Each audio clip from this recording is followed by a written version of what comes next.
Hello and welcome back to my channel. This is Carl Za. Today I want to make a short video on the demise of Prigozhin. Some of you may have been aware the plane carrying Prigozhin, the head of Russian Mercenary Group, Wagner, has crashed. All passenger on board perished, including Prigozhin himself.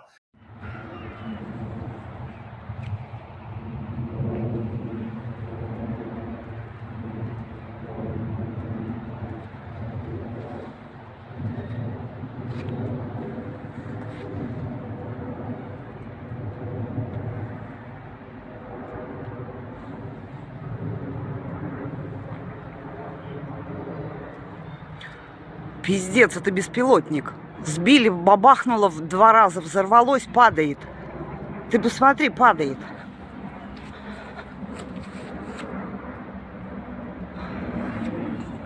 Блядь.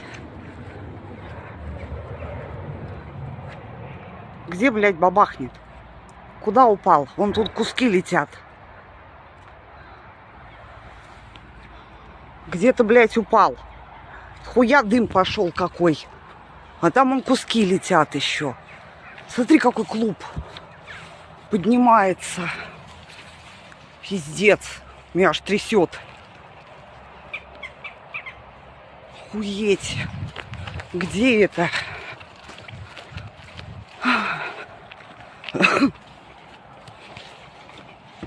Блядь, не видать нихуя. Вон. Около фермы. Горим.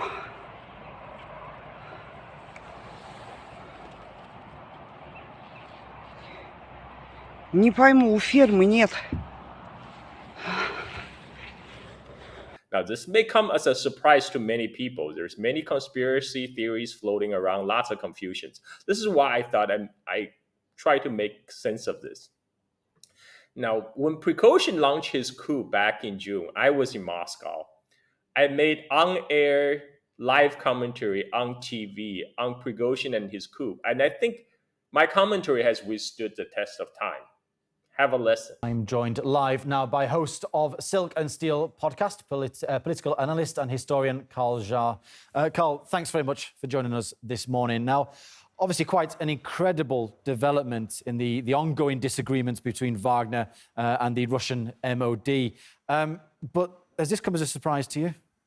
No, because Prigozhin has always been working outside of the system. You know, we've seen at the Bakhmut operation that he was already voicing his discontent quite openly. Mm-hmm. And I think it's only a natural conclusion because he, in the end of the day, PMC Wagner cannot exist outside as a military force outside of the Russian defense for long. I mean, that's not normal. Either they will be absorbed or they'll be disbanded. And apparently he doesn't like that prospect. And he's making almost a desperate a bid to, I don't think it will make much of a difference. Do you think this has gone to plan? Obviously, the Russian President Vladimir Putin has condemned in no uncertain terms this treasonous act. And obviously, General Surovikin has also said something similar, encouraging Prigozhin to step down. Do you think he expected this response from the higher-ups? I mean, how could he expect anything else? The fact is, it's not the way I would do it, right? You don't go announce your intention to change, to voice your different opinions with the Russian establishment in Rostov-on-Don, which is 13 hours drive from Moscow, right? You do it when your tanks are already in Moscow, you are sitting in Kremlin, and you announce the change in management. But now, first of all, we already know he doesn't have the support of the Russian military because Prigozhin's first said his reason is because his troops have been shelled by the Russian military. Okay, great. You don't have the support of the Russian military. You have 25,000 troops. That's great. Do you have air support? No. I mean, what are you going to do with the armored columns on an open, flat terrain of Russia without air support? You're sitting ducks, and you're still 13 hours away from Moscow. He is not in a very good position right now. Well, speaking more widely about the war in Ukraine as a whole, you would think that this current situation would play into Ukraine's hands, that now these Wagner, they're off the battlefield. We don't know. Maybe the Russian MOD might have to withdraw troops. We don't know yet, but it's certainly a distraction, to say the least. Do you think Ukraine's likely to try and take advantage of this? So right now, given this present situation, that means the Russian side probably will not launch a major counteroffensive. But at the same time, the so-called Ukrainian offensive, as we have seen, has been a total fiasco. They came out and they got demolished. I don't think they're in any shape or form to launch another one. And if they do, as I say, I don't think they can expect different result from the last time. Last time they came out with our armor columns right in the open space without air support, with minimum artillery support, and predictably they got demolished. They do it again, it would just happen second time. Well, the Russian president, he often resorts to historical comparisons in his description of current events. And in his address to the Russian nation today that we heard just over an hour ago, he did cite parallels with the 1917 revolution and the chaos that was created in Russia. Do you think that's a fair comparison? Are there any similarities with today's events? It's interesting. Mr. Putin made a reference to the 1917, the Bolshevik Revolution. And the fact is, Prigozhin, what does he have? Well, he's not Lenin. He doesn't have a coherent ideology behind him. What he has is money. He's paying a group of mercenaries who came straight from prison. They are under his command because he's paying for the bills. And you can't expect mercenaries to be loyal. They will be loyal as long as they're getting paid, right? And they're not going to be charging the Kremlin for some for higher ideological goals. So this is it's often said, history repeat. First as tragedy, then as farce. We're at the farce level right now.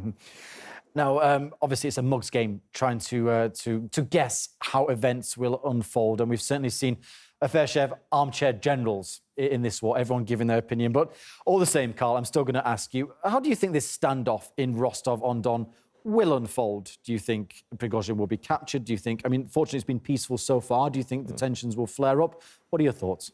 Yeah, as I say, he's actually not in a great situation right now, because right now there's an open break between him and the Russian government, and especially with Mr. Putin's speech. In no uncertain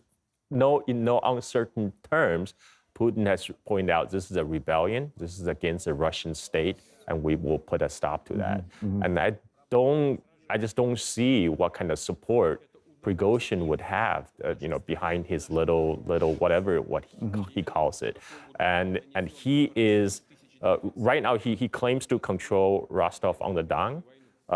Great. What is he going to do? Is he going to venture out and send his armor column to Moscow, where they can easily be slaughtered by the Russian Air Force? He's trapped. He's trapped. Indeed, it would be quite a distance to cover, and it brings me on very nicely to my next question about Moscow. Obviously, a counter-terrorist operation regime, I think, as the Moscow mayor called it, has been declared in Moscow, and we have seen some troop carriers on the streets. Do you think this is more of a show of strength to reassure Moscow inhabitants, or do you think there's any real threat to Moscow? Yeah, I think you are onto something here. I think it's more to reassure the public the Kremlin is in control. I woke up today with a text message from China, from Thailand, my friends and family, all wanting to know what's going on, whether I'm safe. And I look around, I feel safe. I feel perfectly safe. I went out to my hotel rooftop, which overlooks the Kremlin and the Red Square, and it looks perfectly normal for a Saturday morning at 7 a.m.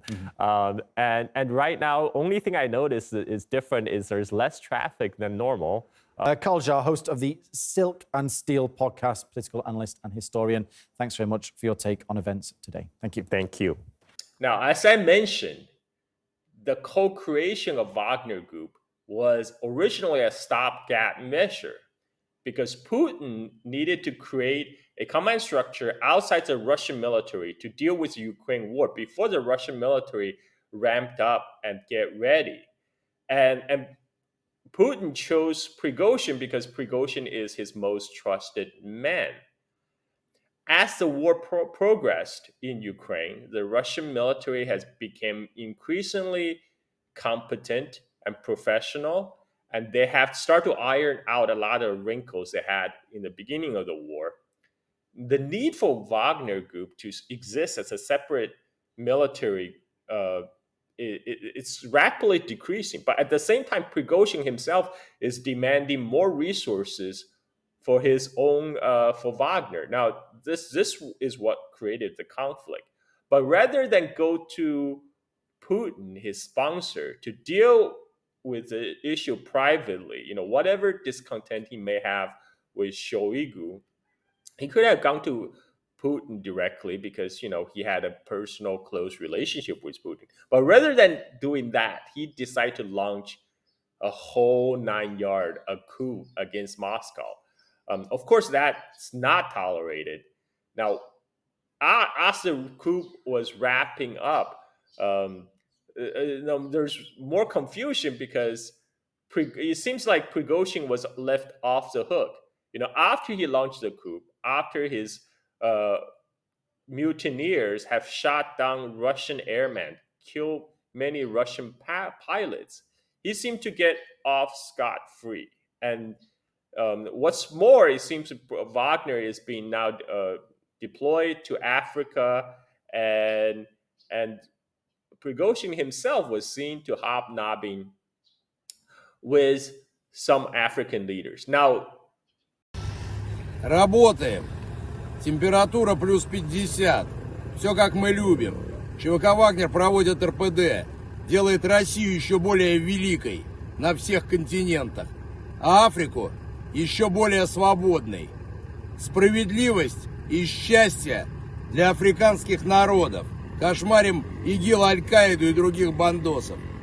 Берем на работу настоящих богатырей и продолжаем выполнение задач, которые были поставлены и которые мы давали обещание, что справимся.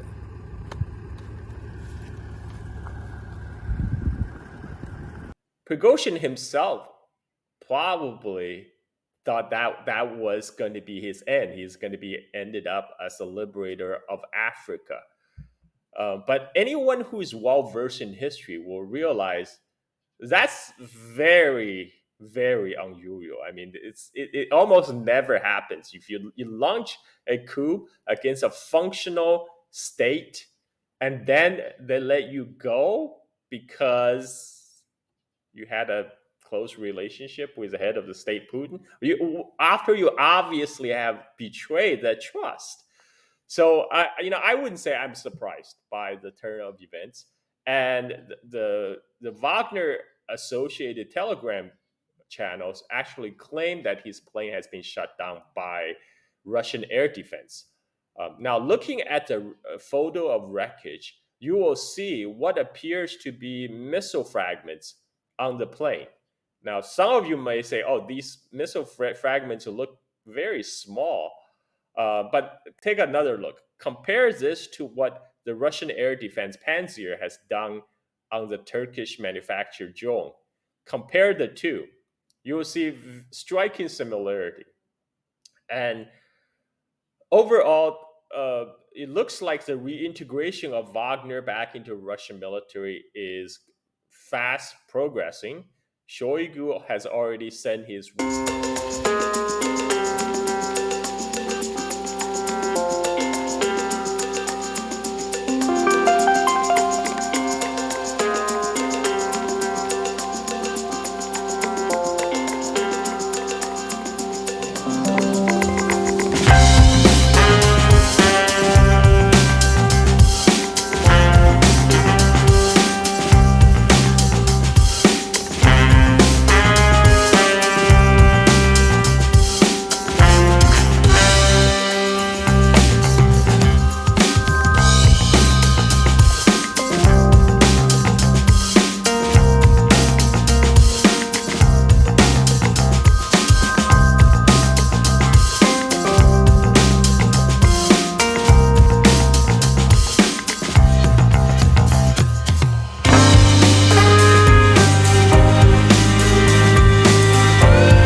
and there has been report of Russian military uh, sending a signal for evacuation of Wagner Group from Belarus. And this is actually to be expected. Like I said, the whole creation of Wagner Group was a very temporary measure to deal with a specific problem. But now, as the so-called Ukrainian offensive is failing, and the Russian military is doing quite well, the need for Wagner Group uh, doesn't exist anymore. I mean, Russian state will still need Wagner Group to perform services like as an expeditionary force in places like Africa and Syria. But there's nothing that couldn't be done with direct control from the Russian military, rather than has it operate as a separate structure that's basically commanded by a unpredictable warlord Prigozhin. So overall, I think this is a positive development for Russia. This is what any normal functional state would do. You would not tolerate warlordism. So this is my very short and quick commentary. I hope you enjoyed it. And if you did, please click like and subscribe and share this video, because YouTube has been choking off traffic to my channel. And the only way we could fight that is if you click like, subscribe, share the video. That will help the algorithm to know that there's actually a market for my video, and there's actually people liking my video. So please do your parts. Very, very much appreciate it. And I will see you soon. Bye bye.